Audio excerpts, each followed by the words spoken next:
Here at the White House today, we do this once a week. Meantime, just down Pennsylvania Avenue, Congress has more than a full plate in the final 11 days of this fiscal year. Let's get more on that tonight from Fox senior Capitol Hill producer Chad Pergram. He's at the Capitol this evening. Good evening, Chad. Good evening. We're talking about a lot of things, but really on the focus for a lot of folks is health care. We thought efforts to repeal and replace Obamacare might be finished, might be done, but now they've been resurrected.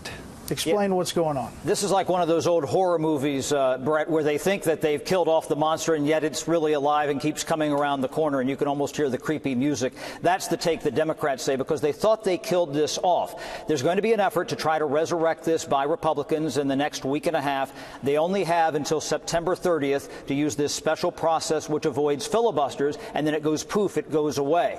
Now, the thing about health care is that it's always been about the math. The average repeal and replace bill would always get in the upper 40s on the Republican side. They need at least 50 with Vice President Pence to potentially break a tie here. John McCain and Susan Collins are on the fence. Collins says that this bill is more flawed than the last one. Rand Paul is a hard no. And so a lot of people are looking at Lisa Murkowski, the Republican senator from Alaska. I have senior sources here telling me that all roads lead to her, and they would have to move this next week.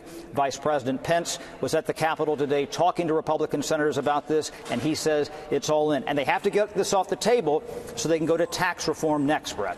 Yeah, and we should point out the Cassidy-Graham bill essentially is a Federalist version, pushes a lot of it to the states. So we'll be watching those votes. Next week, a big week, as you mentioned, for tax reform in Congress. Right. And what we expect is Kevin Brady, the chairman of the Ways and Means Committee from Texas, to put out some general specifics here. This has been the criticism from Republicans, that they don't have enough specifics.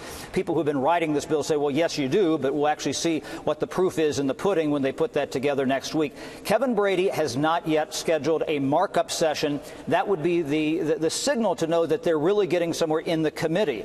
And again, Republicans have always been in general agreement on tax reform. The devil will be in the details on this, and that's what's going to be hard. And that might be why they need Democrats, and they need to avoid a filibuster, and that's why they need a second special budget reconciliation package, which neuters those filibusters. Yeah, a lot of moving parts up on the Hill. The Senate Intelligence Committee today heard from President Trump's personal attorney, Michael Cohen, as part of this Russia investigation, but it didn't really all go as well as planned. That's right, and that's because he leaked out some of the information that he was going to tell the committee. They didn't like that. Richard Burr, the chairman of the committee, Republican senator from North Carolina, indicated that you don't get to say things in public and then say other things in private.